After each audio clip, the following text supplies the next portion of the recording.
Good morning C inter students and friends. हम ICI के module से सप्लाई अंडर जीएसटी वाला चैप्टर पढ़ रहे थे, चैप्टर 2। इसमें हमने पेज नंबर 19 तक समझ लिया था। अब पेज नंबर 18 तक, लास्ट क्लास में हमने पेज नंबर 18 डिस्कस कर लिया था। अब हम नेक्स्ट आगे पढ़ेंगे पेज नंबर 19। सीए इंस्टीट्यूट का, आईसीआई का आपका सी इंटर का ही मॉड्यूल है। इसमें अपन पढ़ेंगे कि कंसिडरेशन होने पे ही आपने पढ़ा था इतना कि सप्लाई, अगर ये सारी कंडीशन आप पूरी करते हैं तो सप्लाई माना जाएगा और उस पर जीएसटी देना होगा।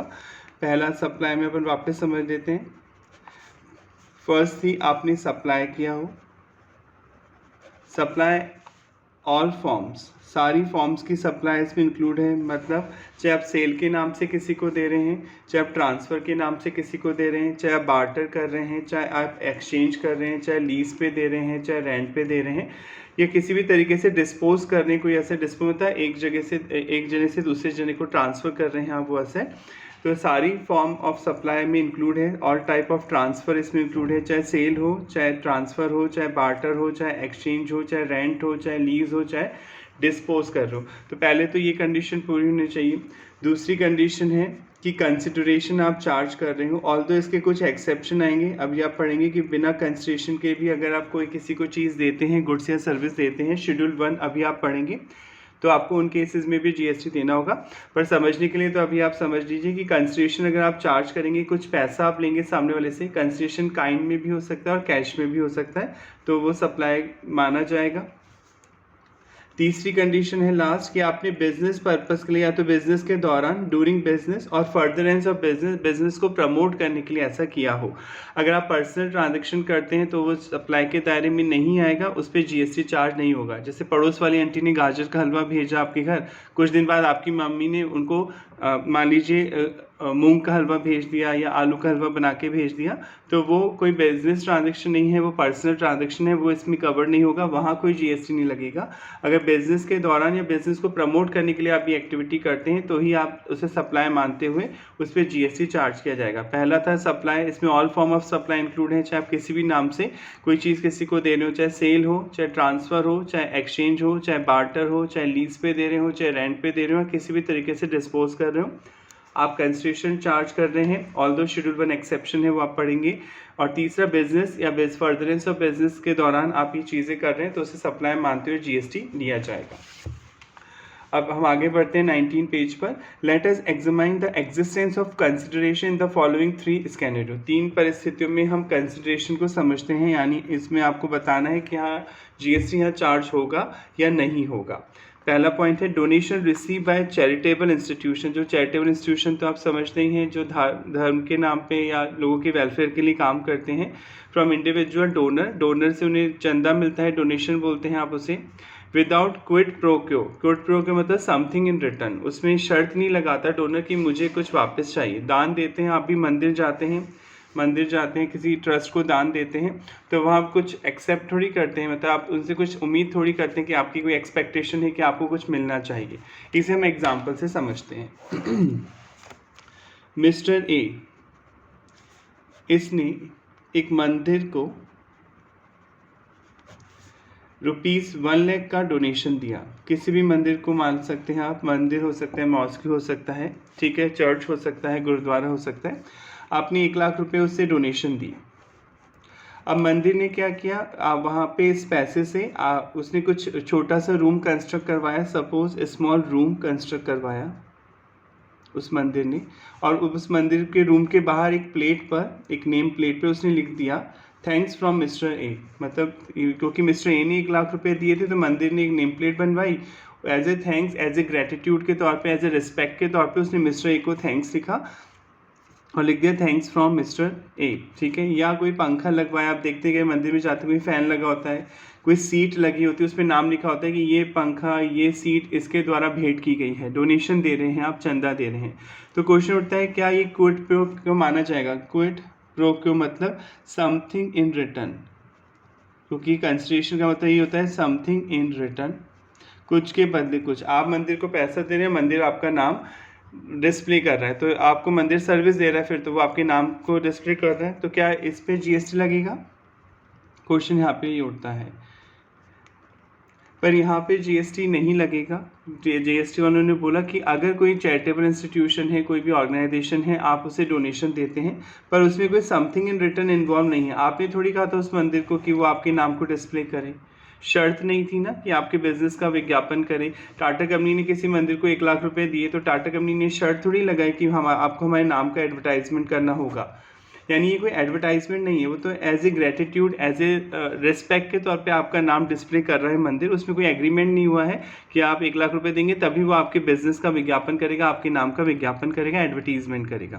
तो यहाँ समथिंग इन रिटर्न मिसिंग है, यहाँ पे कंसिडरेशन मिसिंग है, तो यहाँ पे कोई जीएसटी चार्ज नहीं होगा। पर अगर आप ये शर्त रखते हैं कि नहीं, आपको मैं तभी पैसे दूंगा जब आप मेरे बिजनेस का विज्ञापन करेंगे, जैसे कई इवेंट ऑर्गेनाइज होते हैं, समझते हैं ना, आप मैच देखते हैं, आप ऑर्गेनाइज होते हैं, जब आईपीएल देखते हैं, कोई भी वर्ल्ड कप देखते हैं, तो आप देखते हैं कि कई सारी कंपनियां स्पॉन्सर करती हैं। जैसे कोई अब मैच हो रहा है, टाटा कंपनी ने उस मैच को बोला कि मैं आपको 1 करोड़ रुपये दूंगा उस मैच के लिए, स्पॉन्सर कर रही है। उस मैच स्पॉन्सर मतलब उस मैच का जो भी खर्चा होगा वो सारा टाटा कंपनी बेयर करेगी, जो भी एक्सपेंस आएगा, जो प्राइज मनी होगा, सब टाटा कंपनी डिस्ट्रीब्यूट करेगी।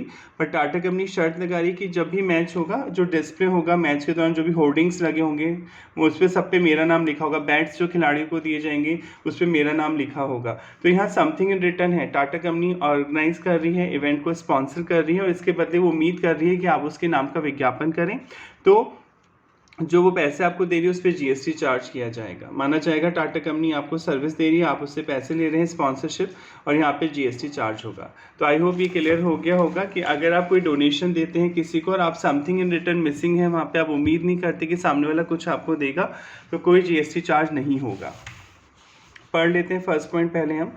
Donation receive by charitable institution, कोई चैरिटेबल इंस्टीट्यूशन है जो भलाई का काम कर रहा है, फ्रॉम इंडिविजुअल डोनर से उसे पैसा मिलता है, विदाउट क्विड प्रो क्यो, बिना रिटर्न के, मतलब आपको कुछ काम नहीं करना है उसके लिए डोनेशन दी गई है।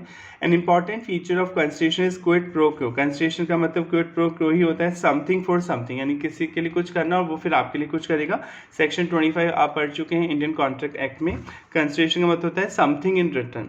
Donation receive by charitable organisation are treated as consideration. जो आप चैरिटी करते हैं, दान देते हैं किसी चैरिटेबल ऑर्गेनाइजेशन को, उसे ट्रीट किया जाएगा, कंसिडरेशन तभी माना जाएगा only if there exist quid pro quo, जब समथिंग इन रिटर्न हो वहाँ पे, that is there is an obligation, आप शर्त लगाते हैं सामने वाले पर, on part of recipient of the donation, जिसको आप रेसिपिएंट ऑफ डोनेशन कौन है, ट्रस्ट है, कोई सोसाइटी जिसे आप दान दे रहे हैं, और गिफ्ट टू डू समथिंग, कि वो आपके लिए कुछ करेगा, तभी वो जीएसटी के दायरे में आएगा। अगर आपने कोई शर्त नहीं लगाई है, आपने कोई डोनेशन दी है जिसको वो किसी भी काम में ले सकता है अगला बंदा, तो वहाँ पे कोई जीएसटी चार्ज नहीं होगा।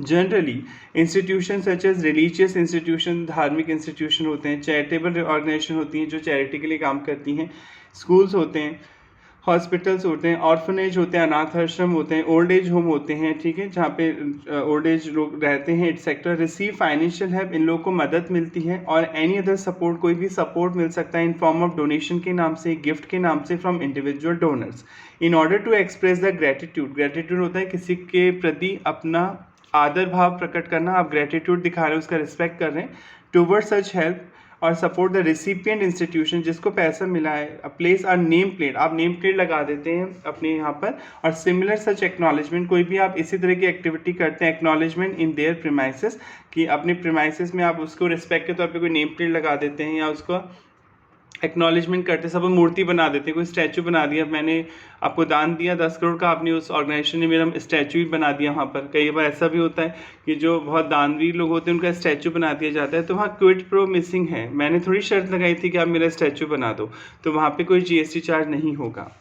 When the name of donor is displayed in recipient institution premises, जब डोनर का नाम recipient institution के premises मतलब बिल्डिंग में डिस्प्ले होता है जगह पर, in such a manner, इस तरीके से, which can be said, जिसे कहा जा सकता है, to be an expression of gratitude, कि आप आदर के तौर पे उसका नाम डिस्प्ले कर रहे हैं, उसने कोई शर्त नहीं लगाई थी, एंड पब्लिक रिकॉग्निशन, ताकि पब्लिक पहचाने उस डोनर को। डोनर एक्ट फिलेंथ्रॉपी, फिलेंथ्रॉपी मतलब दानवीर है, वो दान करता है, and is not aimed at giving publicity to ना डोनर, आपका मोटिव पब्लिसिटी नहीं करना है, कोई एडवर्टाइजमेंट नहीं करना है उस डोनर का।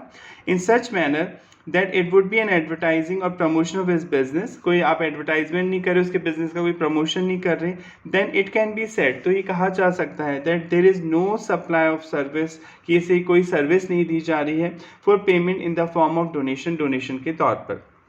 इन अदर वर्ड, दूसरे शब्दों में हम क्या बोल सकते हैं, देर इज नो ऑब्लिगेशन, कोई ऑब्लिगेशन नहीं है, क्विड प्रो क्यो मिसिंग है on part of recipient of the donation और gift to do anything that is supply of service, therefore there is no GST liability on such payment, तो कोई GST नहीं देना होगा।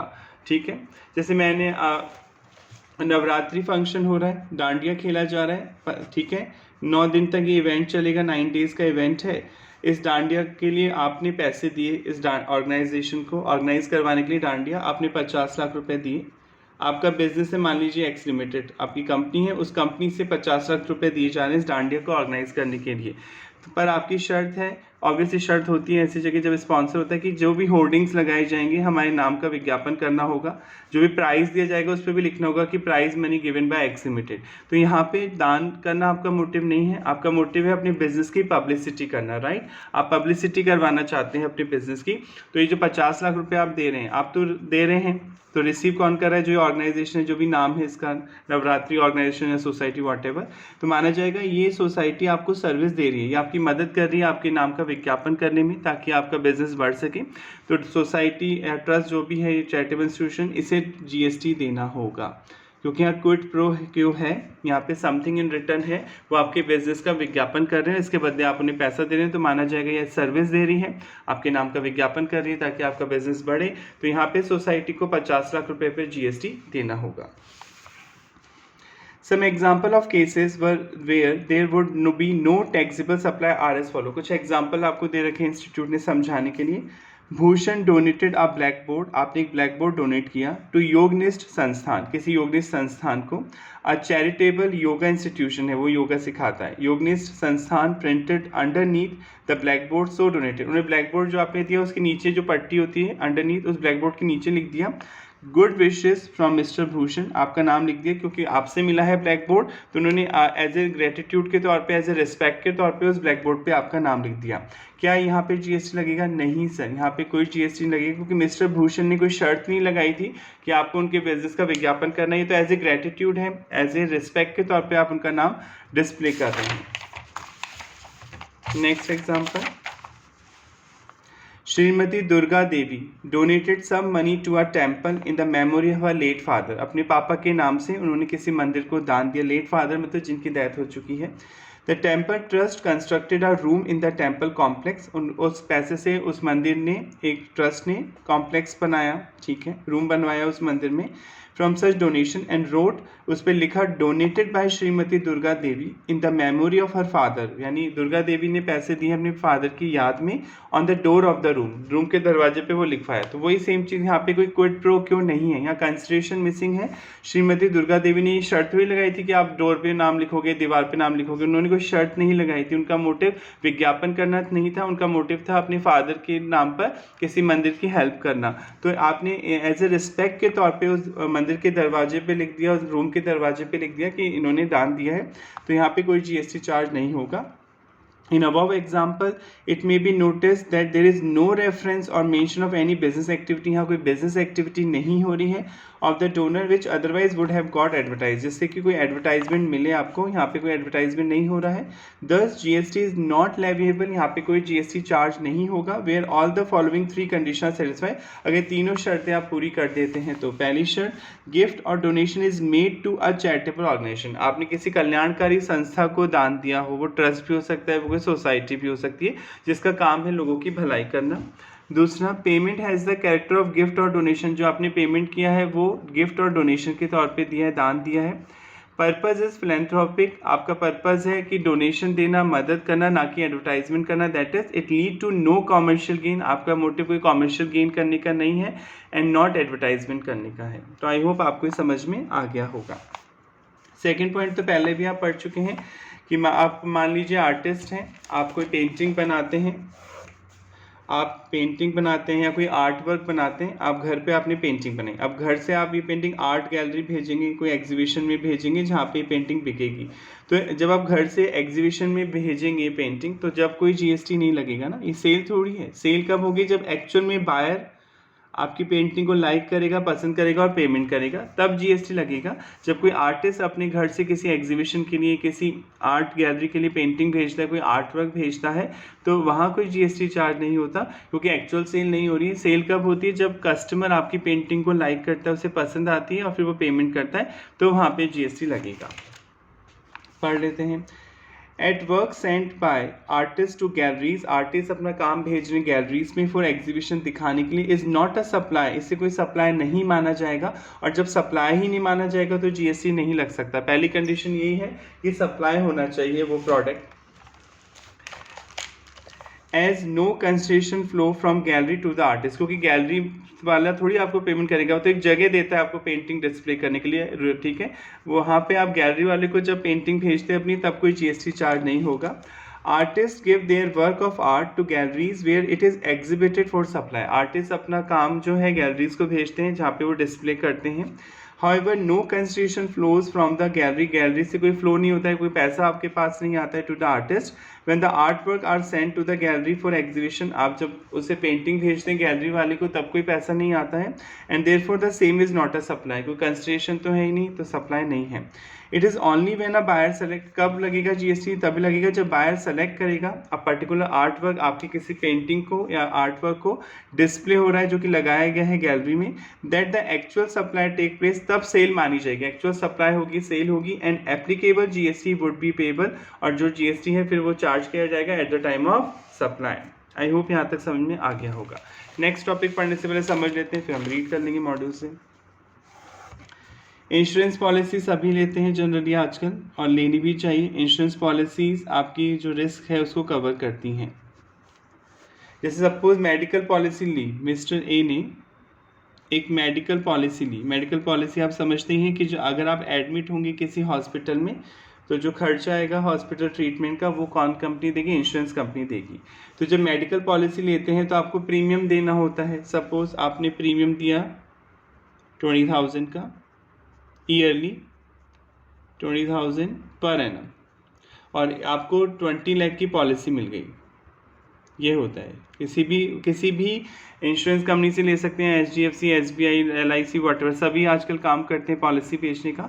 आप किसी भी कंपनी से मेडिकल पॉलिसी ले सकते हैं। इसमें होता क्या है, आपकी रिस्क कवर होती है। कल को कोई हॉस्पिटलाइज्ड होता है, आप खुद के लिए ले सकते हैं, अपनी मम्मी पापा, भाई बहन, बच्चों, वाइफ के लिए ले सकते हैं। जो भी आप कवर कराएंगे, जो भी टर्म्स कंडीशन है उनको पूरा करते हुए आपको प्रीमियम देना होता है। आपने एनुअल प्रीमियम दिया और 20 लाख की लिमिट दे दी उस इंश्योरेंस कंपनी ने, कि अगर आप साल भर में, आप या आपने जिसके लिए भी पॉलिसी ली है, जो नॉमिनी है, अगर वो एडमिट होते हैं किसी हॉस्पिटल में, तो 20 लाख तक का जो खर्चा है वो इंश्योरेंस कंपनी बियर करेगी, इंश्योरेंस कंपनी देगी। अगर 20 लाख से ज़्यादा होगा खर्चा उस साल, तो फिर वो आपको बियर करना होगा। मैक्सिमम 20 लाख रुपीज़ आपको इंश्योरेंस कंपनी देगी, और इसके लिए वो आपसे कंसिडरेशन चार्ज करती है 20,000। तो इस पर तो लगेगा ही जीएसटी, ये तो खैर बात ही खत्म। जो इंश्योरेंस कंपनियाँ होती हैं वो आपको सर्विस दे रही हैं, आपके रिस्क को कवर कर रही हैं, इसके बदले वो आपसे पैसे चार्ज कर रही हैं, तो इस पर तो लगता है, प्रीमियम पे तो जीएसटी चार्ज होता है। अब हम आगे बढ़ते हैं। कंपनी ने इस पॉलिसी में क्लॉज डाल रखा था, इस एग्रीमेंट में क्लॉज डाल रखा था कि अगर मान लीजिए आप बीमार नहीं होता है, कोई भी फैमिली मेम्बर आपका, आप खुद, और आप कोई क्लेम नहीं करते हैं, जब हॉस्पिटल में एडमिट ही नहीं होंगे तो क्लेम भी नहीं कर पाएंगे 20 लाख रुपए का। मान लीजिए 23-24 की बात है, फाइनेंशियल ईयर 1 अप्रैल 23 से लेकर 31 मार्च 24 की बात है। वैसे पॉलिसी उस डेट से स्टार्ट होती है जिस डेट आप प्रीमियम पे करते हैं। मैं तो अज्यूम कर रहा हूँ आपने 1 अप्रैल को ही ली थी पॉलिसी। अगर आप 1 मई से लेंगे तो 1 मई से स्टार्ट होगी पॉलिसी आपकी, 1 मई 23 से 30 अप्रैल 24। अगर आप जुलाई में लेंगे तो जुलाई से स्टार्ट होगा 1 ईयर। तो मैं अज्यूम कर रहा हूँ कि आपने 1 अप्रैल को ही पॉलिसी ली है, ठीक है। इसमें एक क्लॉज डाल रखा था इंश्योरेंस कंपनी से कि अगर आप कोई क्लेम नहीं करते हैं, आप एडमिट नहीं होते हैं, तो आपका ये जो प्रीमियम है वापस नहीं होता। इंश्योरेंस पॉलिसी प्रीमियम आप समझते होंगे, इंश्योरेंस ये मेडिकल पॉलिसी में प्रीमियम वापस नहीं होता है, डूब जाता है। हाँ, अगर आप एडमिट होते हैं तो आप क्लेम कर सकते हैं, अदरवाइज वो डूब जाता है, ये पैसा वापस नहीं होता है। तो इंश्योरेंस कंपनी ने क्लॉज डाला था कि अगर आप क्लेम नहीं करते हैं, आप एडमिट नहीं होते किसी हॉस्पिटल में, कोई आप क्लेम नहीं करते हैं अमाउंट, तो अगले साल आपका जो इंश्योरेंस प्रीमियम है उसमें हम 5% का डिस्काउंट देंगे। 5% का डिस्काउंट देंगे अगर आप कोई क्लेम नहीं करते हैं लास्ट ईयर इंश्योरेंस पॉलिसी का। इसे बोलते हैं नो क्लेम बोनस। बोनस ये ना फ़ायदा मिल गया, क्योंकि प्रीमियम तो आपको हर साल देना पड़ेगा। अब नेक्स्ट ईयर आएगा 24-25, आपको फिर ये 20,000 का प्रीमियम देना है, हर साल देना पड़ता है मेडिकल पॉलिसी पे। अब आपने लास्ट ईयर कोई क्लेम ही नहीं करा था क्योंकि आप हॉस्पिटलाइज नहीं हुए थे, तो आपने 20 लाख में से कोई भी अमाउंट क्लेम नहीं करा इंश्योरेंस कंपनी से, तो इंश्योरेंस कंपनी ने आपको 5% का नो क्लेम बोनस दिया। क्योंकि आपने क्लेम नहीं किया तो बोनस मतलब फ़ायदा दिया, आपको 5% डिस्काउंट दिया। अब इसे डिस्काउंट भी बोल सकते हैं नॉर्मल लैंग्वेज में। इस बार आपको केवल मेडिकल जो प्रीमियम देना है वो 19,000 रुपये का ही देना है। आप इस साल जो मेडिकल प्रीमियम देंगे, वैसे आपका मेडिकल प्रीमियम कितने का डिसाइड हुआ था, 20,000 का, पर आपने कोई क्लेम नहीं किया, इसे इंश्योरेंस कंपनी ने आपको डिस्काउंट दिया 1,000 रुपये का। अगली बार आप नेक्स्ट ईयर आप 19,000 रुपये का ही पेमेंट करेंगे। इसे बोलते हैं नो क्लेम बोनस।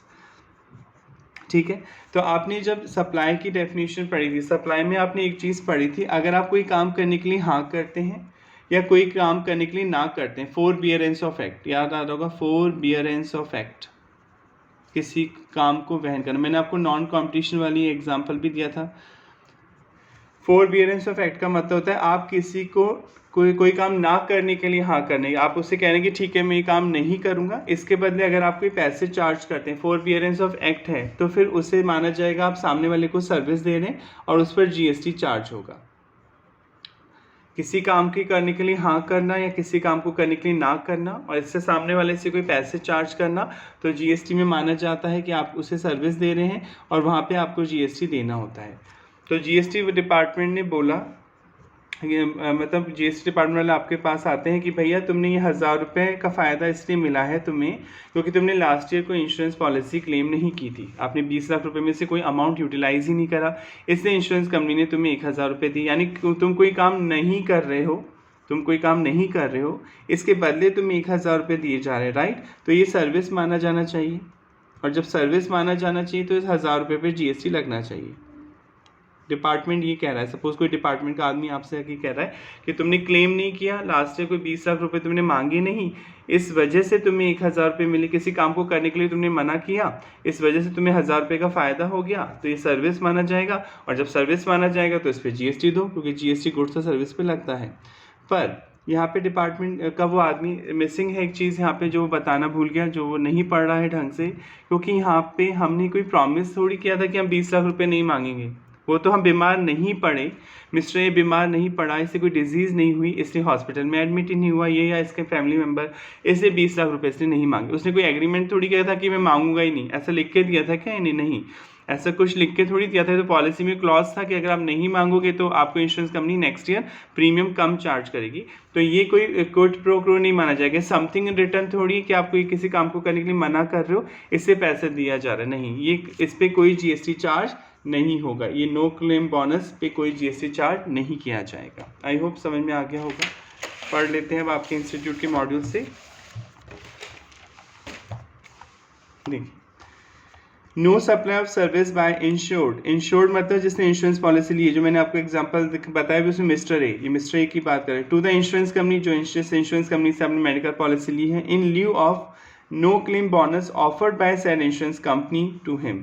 जो नो क्लेम बोनस दे रही है इंश्योरेंस कंपनी आपको, जो कम प्रीमियम चार्ज कर रही है क्योंकि लास्ट ईयर आपने कोई प्रीमियम का पैसा डिमांड नहीं करा, इसके बदले जो आपको फ़ायदा पहुंचा रही है उस पर कोई GST नहीं लगेगा क्योंकि इसे सप्लाई ऑफ सर्विस नहीं माना जाएगा। फटाफट पढ़ लेते हैं।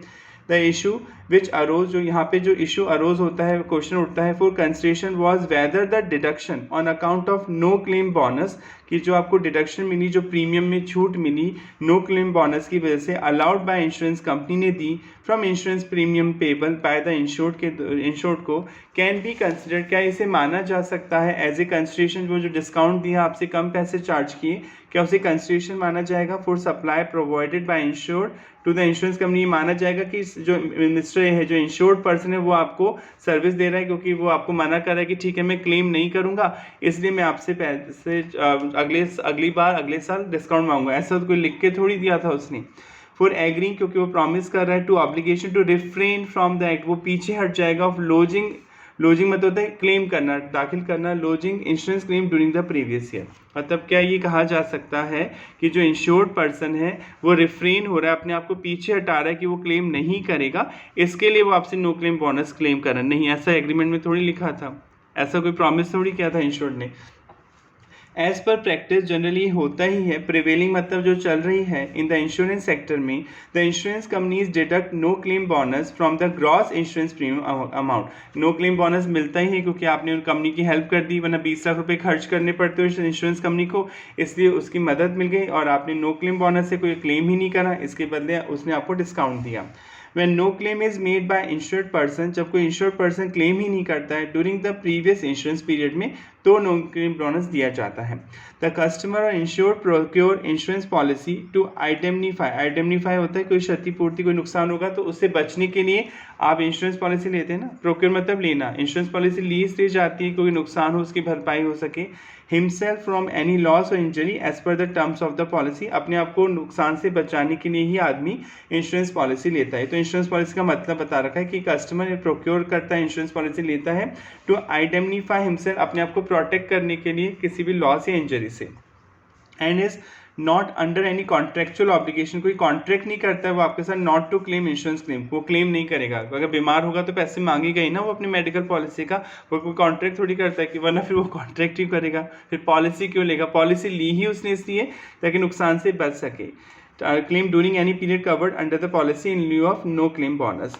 इट इज़ देयरफॉर, इसलिए कहा जा सकता है, clarified that there is no supply provided by insured person to insurance company. यहाँ पे वो बंदा इंश्योरेंस कंपनी को कोई सप्लाई नहीं कर रहा है in form of agreeing to the obligation to refrain, वो कोई प्रॉमिस नहीं कर रहा है कि वो एग्री कर रहा है कि ऑब्लिगेशन से रिफ्रेन पीछे हट जाएगा from the act of lodging insurance claim, की वो लॉज नहीं करेगा, क्लेम फाइल नहीं करेगा during the previous year. And NCB no claim bonus can not be consider as a consideration, आप इसे कंसिडरेशन नहीं मानेंगे for any supply provided by the insured to the insurance company, कि उसने कोई सर्विस दी है इंश्योरेंस कंपनी को। I hope समझ में आ गया होगा, नो क्लेम बोनस कोई सर्विस नहीं माना जाएगा, और जब सर्विस भी नहीं माना जाएगा, गुड्स भी नहीं माना जाएगा, तो यहाँ पे कोई जीएसटी चार्ज नहीं होगा। यानी जीएसटी लगाने के लिए बेसिक कंडीशन क्या है, पहले तो सप्लाई होना चाहिए, सप्लाई होना चाहिए, एनी फॉर्म ऑफ सप्लाई पढ़ चुके हैं, चाहे सेल के नाम से कर रहे हो, चाहे ट्रांसफर के नाम से कर रहे हो, चाहे रेंट के नाम से कर रहे हो, चाहे एक्सचेंज के नाम से कर रहे हो, चाहे लीज के नाम से कर रहे हो, चाहे बार्टर हो, चाहे डिस्पोज हो। पहली कंडीशन है सप्लाई होना चाहिए। दूसरी कंडीशन क्या है, कंसिडरेशन होना चाहिए। तीसरी कंडीशन क्या है, या तो बिजनेस के दौरान या बिजनेस को बढ़ाने के लिए, फर्दरेंस ऑफ बिजनेस, वो चीज़ आपने की हो। ये तीनों कंडीशन पूरी होने पे ही सप्लाई माना जाएगा और जीएसटी लगेगा। पहला है सप्लाई होना चाहिए, एनी फॉर्म ऑफ सप्लाई इसमें इंक्लूड है, चाहे किसी भी नाम से आप कोई सामान बेच रहे हैं, transfer, sale, barter, exchange, lease, disposal, rent etcetera.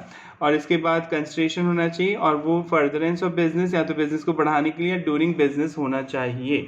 अब कंसिडरेशन का एक एक्सेप्शन आप शेड्यूल 1 भी पढ़ेंगे, वैसे शेड्यूल 1 में आपने पढ़ा था, अभी पढ़ेंगे सॉरी, आप शेड्यूल 1 में वो एक्टिविटीज़ के नाम है कि अगर आप फ्री में भी करेंगे, कंसिडरेशन नहीं भी चार्ज करेंगे, तो भी आपको जीएसटी देना पड़ेगा। और थर्ड का एक्सेप्शन आपने क्या पढ़ा, बिजनेस के दौरान या बिजनेस को बढ़ाने के लिए सप्लाई किया हो। इसका एक ही एक्सेप्शन है जो आप पढ़ चुके हैं, कोई सर्विस आप इंपोर्ट करते हैं, पढ़ाया था आपको स्टार्टिंग में, कोई सर्विस आप इंपोर्ट करते हैं, चाहे पर्सनल पर्पस के लिए कर रहे हैं, चाहे बिजनेस पर्पस के लिए कर रहे हैं, और कंसिडरेशन दे रहे हैं, तो वहाँ पे जीएसटी लगेगा। तो भले ही वहाँ बिजनेस पर्पस नहीं है, आप पर्सनल पर्पस के लिए कोई सर्विस इंपोर्ट कर रहे हैं, फिर भी section 7 sub section 1 clause B में आप पढ़ चुके हैं, ये कवर्ड होगा, और इंपोर्ट ऑफ सर्विस पर जीएसटी देना होगा, भले ही आप पर्सनल पर्पस के लिए इंपोर्ट कर रहे हैं। वो यहाँ पे लिखा हुआ है, any transaction involving supply of goods और service without consideration is not a supply unless it is deemed to be a supply under schedule 1। Schedule 1 अभी आप पढ़ेंगे, शेड्यूल 1 बार बार आ रहा है। शेड्यूल 1 इसी चैप्टर में आप पढ़ेंगे कि शेड्यूल 1 में उन एक्टिविटी के नाम दिए गए हैं जिन पर आप अगर कंसिडरेशन चार्ज नहीं करते हैं तो कोई जीएसटी यहाँ पे चार्ज नहीं किया जाएगा। आई होप ये समझ में आ गया होगा आपको। ये टॉपिक आपके तो यहाँ पर हो गया अपना जो पॉइंट था कि कंसिडरेशन किन केसेस में नहीं माना जाएगा। अगर आप चैरिटेबल इंस्टीट्यूशन है, डोनेशन लेते हैं तो कंसिडरेशन नहीं माना जाएगा। अगर क्विट प्रो को मिसिंग है, समथिंग इन रिटर्न का प्रॉमिस नहीं किया आपने, हाँ अगर आप एडवर्टाइजमेंट कर रहे हो उस बंदे के नाम का तो फिर वो जीएसटी लगेगा। अगर कोई आर्टिस्ट है अपनी आर्ट पेंटिंग या आर्ट वर्क किसी गैलरी को भेज रहा है तो भेजते समय तो कोई जीएसटी नहीं लगेगा, पर जब कोई बायर आपकी पेंटिंग को पसंद करेगा, आपके आर्ट वर्क को पसंद करेगा, फिर वो जो पैसे आपको देगा उस पर जीएसटी देना होगा। और नो क्लेम बोनस, अगर आप कोई क्लेम नहीं करते हैं किसी साल इंश्योरेंस कंपनी को तो अगले साल इंश्योरेंस कंपनी आपको डिस्काउंट देती है, आपसे प्रीमियम कम चार्ज करती है, जिसे आप नो क्लेम बोनस बोलते हैं। और ये नहीं माना जाएगा कि आपने प्रॉमिस किया था, वो तो आप बीमार नहीं पड़े, वो नुकसान नहीं हुआ, इसलिए आपने इंश्योरेंस कंपनी से पैसा डिमांड नहीं किया, तो नो क्लेम बोनस को कंसिडरेशन नहीं माना जाएगा और नो क्लेम बोनस पर किसी भी तरह का जीएसटी चार्ज नहीं किया जाएगा। आई होप ये तीनों टॉपिक आपको कवर्ड हो गए होंगे। नेक्स्ट क्लास में मिलेंगे। अगर कोई डाउट है तो प्लीज़ कमेंट करके बताइएगा। Thank you so much.